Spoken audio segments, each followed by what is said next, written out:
तो आज हम देखेंगे वर्ग 8 यानी कक्षा 8 का अध्याय 10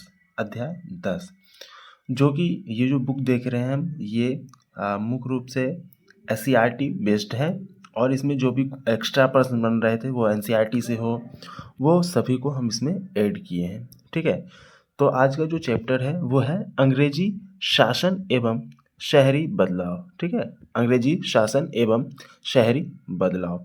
तो इस चैप्टर से सबसे पहला प्रश्न जो बनता है वो प्रश्न है भागलपुर नगर पालिका की स्थापना कब हुई थी। भागलपुर नगर पालिका की स्थापना कब हुई थी? तो इसका आंसर हो जाएगा 1864 ईस्वी में। कब हुई थी? 1864 ईस्वी में। अगला है कि भागलपुर में सिल्क कपड़ा उत्पादन का प्रमुख केंद्र कौन सा था। ठीक है, भागलपुर में सिल्क कपड़ा उत्पादन का प्रमुख केंद्र कौन सा था? तो दो प्रमुख केंद्र थे, एक था चंपानगर, दूसरा नाथनगर।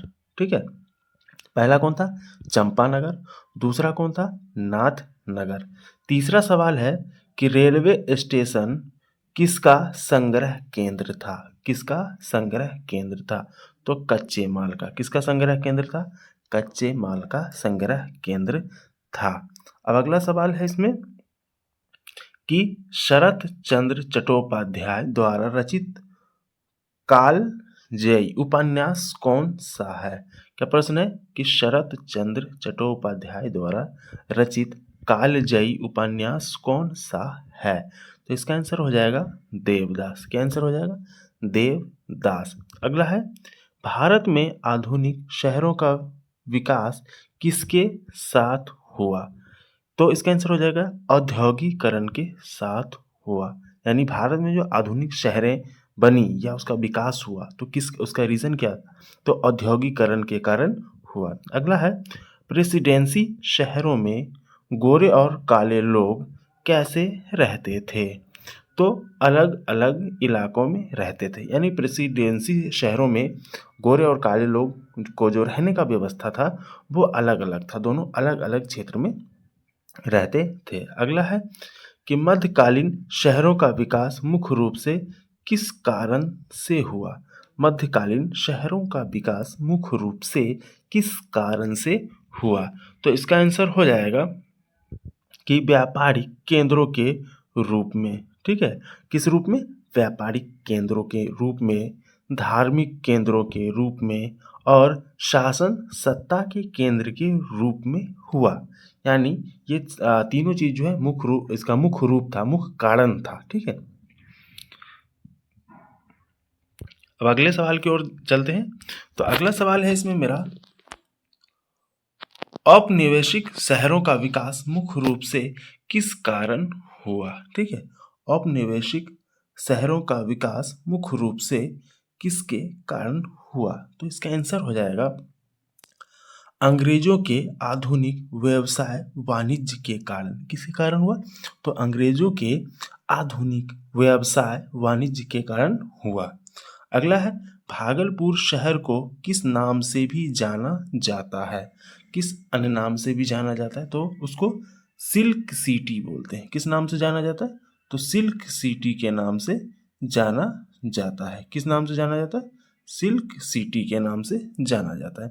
अगला कि शरत चंद्र चट्टोपाध्याय ने भागलपुर में रहते हुए किस उपन्यास की रचना की थी? तो देवदास। या डायरेक्ट प्रश्न आ सकता है कि देवदास के रचनाकार कौन है? तो शरत चंद्र चट्टोपाध्याय। स्पेशली पूछा जाए कि ये कहाँ रह करके इस बुक की रचना किए थे तो ये हो जाएगा भागलपुर में। कहाँ रह करके? तो भागलपुर में रह करके। अगला है औपनिवेशिक शहर किसे कहते हैं? औपनिवेशिक शहर किसे कहते हैं? तो ये हो जाएगा अंग्रेजों द्वारा विकसित शहर को औपनिवेशिक शहर कहते हैं।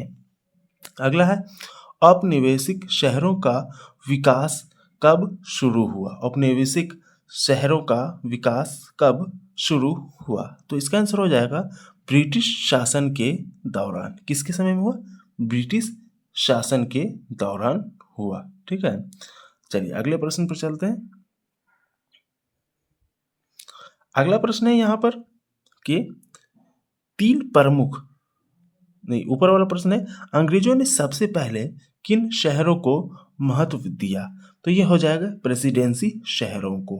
ठीक है, क्या हो जाएगा? प्रेसिडेंसी शहरों को। अगला है 3 प्रमुख प्रेसिडेंसी शहर कौन से थे? तो हो जाएगा मुंबई, मद्रास और कोलकाता। ये तीनों जो है प्रमुख प्रेसिडेंसी शहर थे। अगला है रेलवे की शुरुआत का प्रमुख उद्देश्य क्या था? क्या था?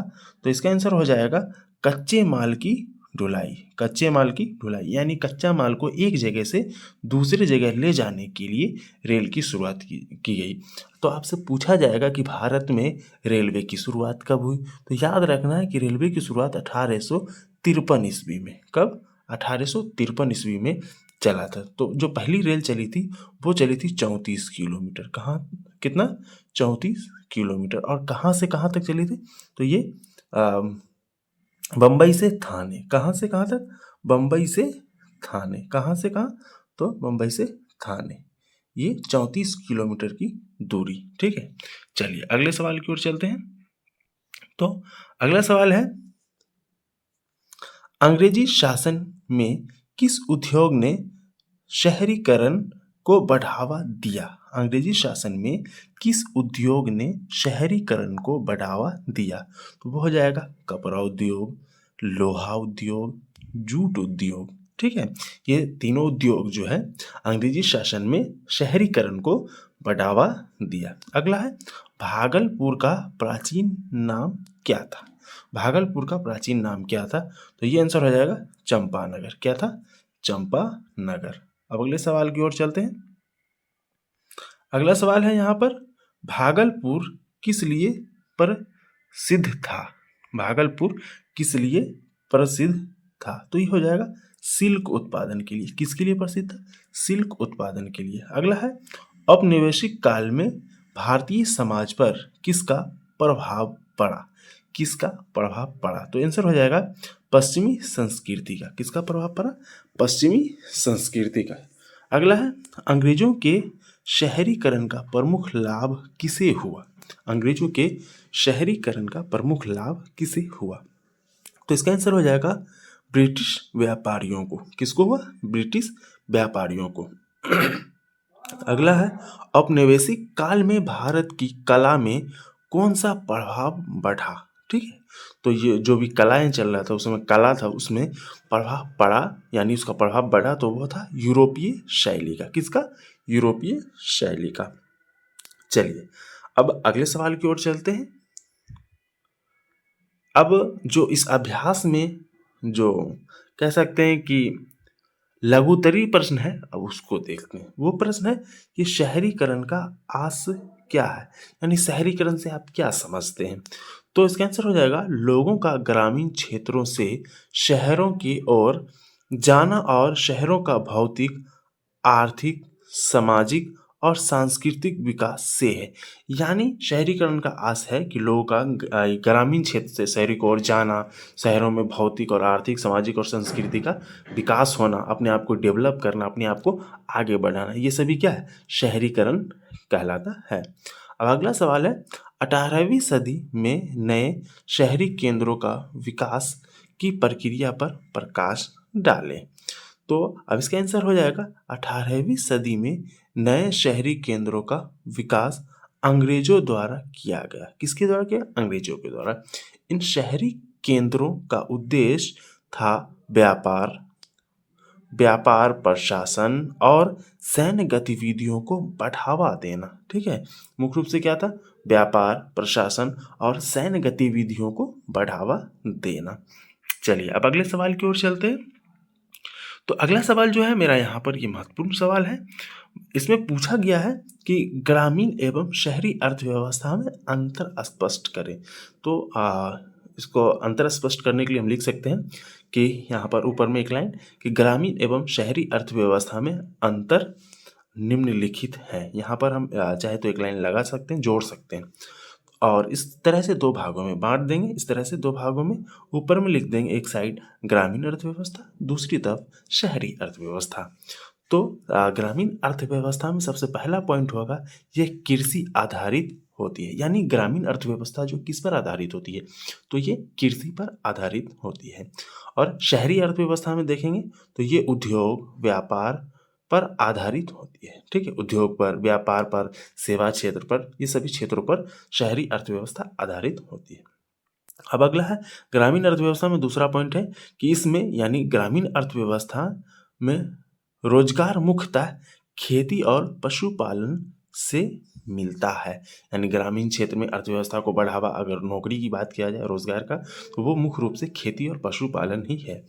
दूसरा है शहरी अर्थव्यवस्था में, इसमें रोजगार का आधार यानी बेस जो है वो विविध होता है, कई तरह के हैं, बहुत तरह के लोग रोजगार करते हैं। अब अगला है ग्रामीण अर्थव्यवस्था में जनसंख्या घनत्व कम होती है।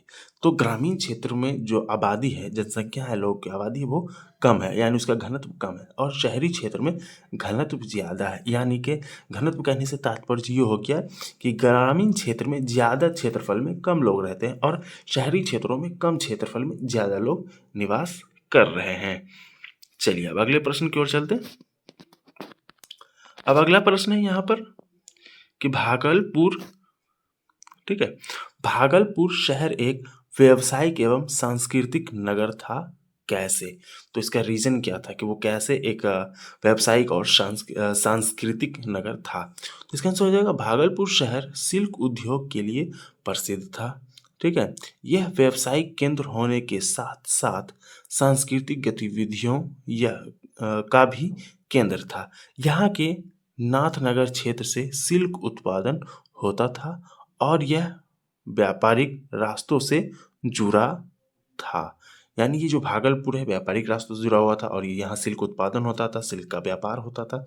चलिए अब अगले सवाल की ओर चलते हैं कि भागलपुर को सिल्क सिटी कहा जाता है, क्यों? इसका रीजन क्या है कि भागलपुर को सिल्क सिटी कहा जाता है? तो इसका एकदम आसान सा जवाब है कि भागलपुर को सिल्क सिटी कहा जाता है क्योंकि यहाँ बड़े पैमाने पर सिल्क का उत्पादन और व्यापार होता है, इसलिए इस जगह को हम सिल्क सिटी बोलते हैं। अब अगला सवाल है, इसमें देखते हैं अगला सवाल है इसमें कि शहरों के सामाजिक परिवेश को समझाएं। यानी जो शहर है वहाँ की सामाजिक परिवेश कैसा है उसको समझाएं। तो इसका आंसर हो जाएगा शहरों के सामाजिक परिवेश कई तरह के होते हैं, यानी विविध रूप में होते हैं। इसमें विभिन्न जाति के लोग, विभिन्न धर्म के लोग, भाषाओं के लोग, यानी अलग अलग भाषा बोलने वाले लोग रहते हैं। आधुनिक शहरों में यह परिवेश अधिक समावेशी है। तो इस तरह से आज हम इस वीडियो के माध्यम से आपको इस अध्याय से बनने वाले सभी प्रश्न को देख लिए हैं। आप अगर हमारे चैनल पर नए हैं, हमारा वीडियो आपको अच्छा लगा हो तो ये हमारा चैनल है AVR क्लास, तो इसको चैनल को सब्सक्राइब कर ले और वीडियो को लाइक कर दें। तो आज के लिए इतना ही, फिर मिलते हैं अगले वीडियो में। धन्यवाद।